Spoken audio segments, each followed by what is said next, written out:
The ocean floor, a tapestry woven from shadows and silence. It is a realm where light is a stranger and darkness reigns supreme. Here the weight of the water presses down, creating an eerie stillness that is both beautiful and terrifying.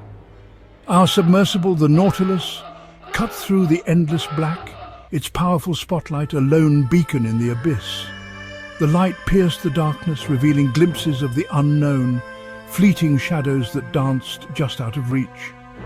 It was as if the ocean itself was alive, watching us, waiting. A graveyard of forgotten things lay below, consumed by the deep. Sunken ships, lost treasures, and remnants of a world above, all swallowed by the relentless sea. Each object told a story, a tale of loss and mystery, of dreams that ended in the cold embrace of the ocean. We were a crew of scientists, explorers, fools, drawn to the mysteries that lay hidden beneath the waves. Our mission was to uncover the secrets of the deep, to shine a light on the unknown. But as we ventured further, we couldn't shake the feeling that we were the ones being observed. The sonar pulsed, its rhythmic ping the only sound breaking the unnerving stillness. Each pulse echoed through the submersible, a reminder of the vast emptiness that surrounded us. Yet, within that emptiness, there was something that the sonar couldn't quite capture. Captain Miller, a grizzled veteran with eyes that had seen too much, studied the readings. His face was etched with lines of worry and determination. He'd been on countless missions, but this one felt different. There was an unspoken tension, a sense that we were on the brink of a discovery that could change everything. He muttered, "There, something down there." His voice was barely above a whisper, but it carried the weight of his years at sea. We all turned to look at the sonar screen, our hearts pounding in unison. What could it be? A new species, an ancient relic, or something far more sinister? His voice was a low growl, roughened by years at sea and haunted by things he wouldn't speak of. The ocean had taken its toll on him, leaving behind a man who had seen the worst it had to offer. Yet there was a glimmer of hope in his eyes, a belief that this mission could be different. My hand instinctively went to the notebook strapped to my arm, my fingers itching to sketch the shapes the sonar hinted at. Structures, formations, something more sinister. The possibilities were endless, and my mind raced with excitement and fear. What lay beneath us could rewrite history, or it could be our undoing. We were about to find out. The Nautilus moved forward, its engines humming softly. The anticipation was palpable, a mix of dread and exhilaration. We were on the edge of a discovery, one that could either illuminate the depths or plunge us into darkness. The Nautilus descended further, into a darkness that felt almost alive. The pressure increased and the temperature dropped, but we pressed on. We were explorers, driven by curiosity and a desire to uncover the unknown. And as we ventured deeper, we couldn't help but wonder, what would the abyss reveal? The silence was broken by a low hum, barely perceptible at first. It was as if the ocean itself was awakening from a deep slumber, sending out a signal that reverberated through the very core of our vessel.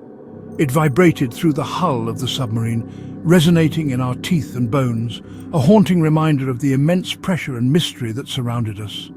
The hum was not just a sound, it was a feeling, a presence that seemed to envelop us, growing stronger with each passing second. Dr. Anya Sharma, our resident archaeologist, adjusted her headset with a practiced hand. Her eyes were wide with a mix of curiosity and concern, reflecting the dim light of the control room. "Are you picking that up?" she asked, her voice tight with apprehension.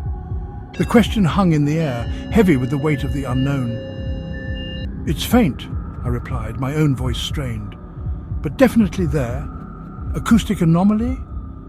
The term felt inadequate to describe the eerie, almost sentient quality of the sound.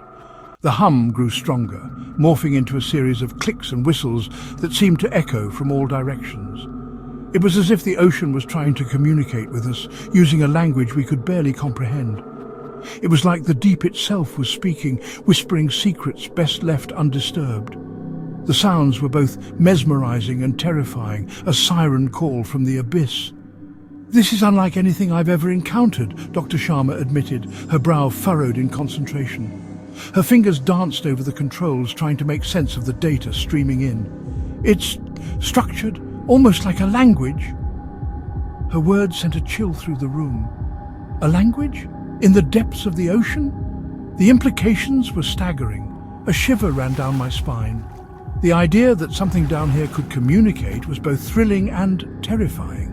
What kind of intelligence could exist in such an inhospitable place? A language? Down here in this watery abyss? I questioned, my mind racing with possibilities. Could it be a remnant of an ancient civilization or something entirely alien? What could possibly exist that could speak? And what would it have to say to us? The questions were endless, each more daunting than the last.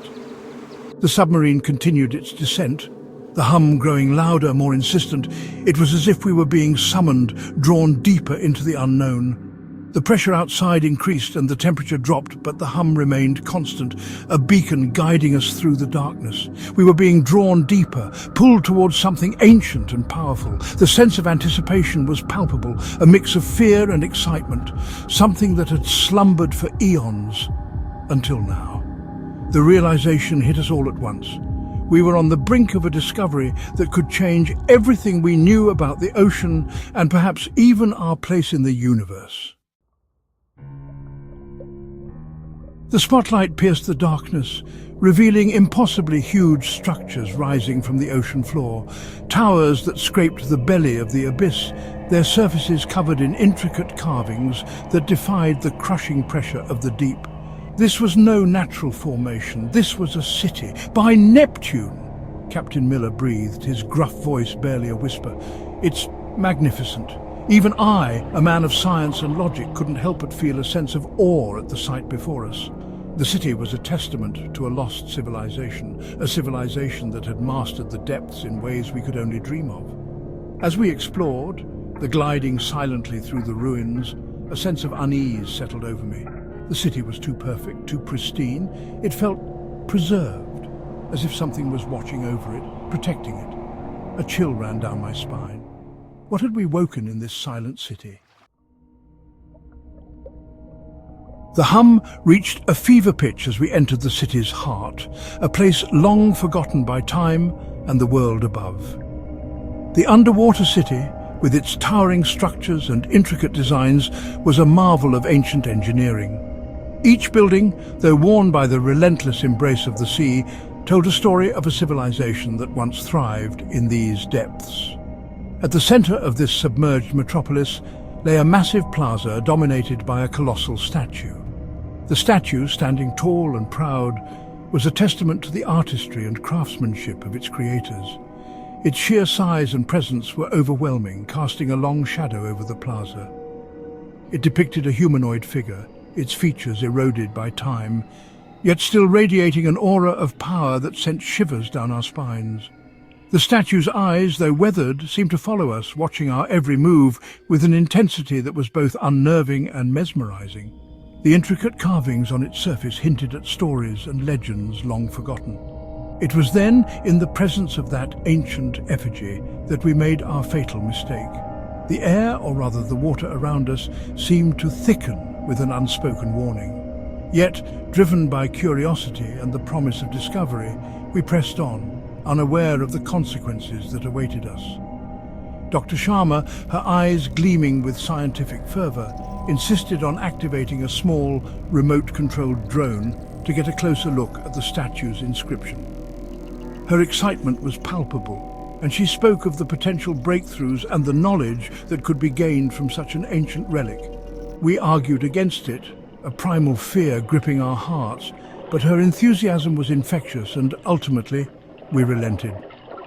The team was divided, some sharing Dr. Sharma's excitement, while others, like myself, felt an inexplicable dread. The tension was palpable, and every second felt like an eternity as we debated our next move. The drone, equipped with a high-intensity light, illuminated the inscription. The ancient symbols now visible seemed to pulse with a life of their own. They were unlike anything we had ever seen, a language lost to time, yet resonating with a power that was both awe-inspiring and terrifying. As the light touched the strange symbols, the statue seemed to shudder. A low rumble echoed through the water, and the very ground beneath us began to tremble. It was as if the city itself was awakening from a long slumber, responding to the call of the ancient script. The hum intensified, transformed into a deafening roar that shook the underwater city to its core. The structures around us groaned and creaked, and the water became a maelstrom of currents and debris.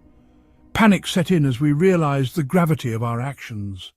The once serene and silent city was now a scene of chaos and destruction. The water around us churned, and a spectral light emanated from the statue's eyes. We had awakened something terrible. The light grew brighter, and an overwhelming sense of dread washed over us. We knew in that moment that we had disturbed a force far beyond our understanding, a force that had been waiting, watching, and now was ready to reclaim its dominion. Our sanctuary, just moments ago, now felt like a steel coffin. The roar of the awakened entity reverberated through the hull, a physical presence that pressed in on us, stole our breath. Panic flared, hot and blinding.